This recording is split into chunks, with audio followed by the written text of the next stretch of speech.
Praise the lord. దేవుని ఘనమైన శ్రేష్టమైన నామమునకు మహిమ కలుగును గాక. ఈరోజు దేవుని వాగ్దానము, అద్దరికి పోవుదము. మార్కు సువార్త 4వ అధ్యాయం 35వ వచనము. ఈ ఉదయకాల సమయంలో పరిశుద్ధుడైన యేసుక్రీస్తే మనతో మాట్లాడుతున్నాడు. యేసుక్రీస్తు ఆజ్ఞ ప్రకారమే మనము సముద్రాన్ని దాటుతున్నప్పటికీ తుఫానులు రావు అని అనుకోకూడదు. శిష్యులు యేసు ఆజ్ఞాపిస్తేనే అద్దరికి పోవుటకు సిద్ధపడ్డారు.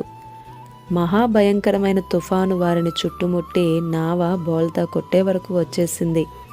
అక్కడ వారు భయపడ్డారు, క్రీస్తుకు మొర్రపెట్టారు. మన వేదనల్లో, కష్టాలలో క్రీస్తు ప్రత్యక్షత ఆలస్యం అవుతుంది అంటే అది మన విశ్వాసం పరీక్షకు గురై ఇంకా దృఢపడడానికే, మన ప్రార్థనలు ఇంకా బలమైనవి చేయడానికే.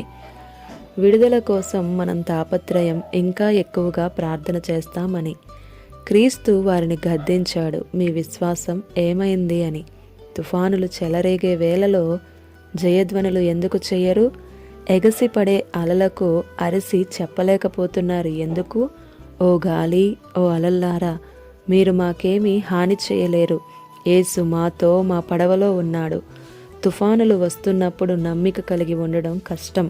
నింగిని నేలని ఏకం చేసి తుఫానులు చెలరేగేటప్పుడే మన విశ్వాసం ఏ పాటిది అన్న పరీక్ష వస్తుంది. ఆ విశ్వాసాన్ని వమ్ము చేయకుండా ఉండేందుకు మన రక్షకుడు మన పడవలో ఉన్నాడు.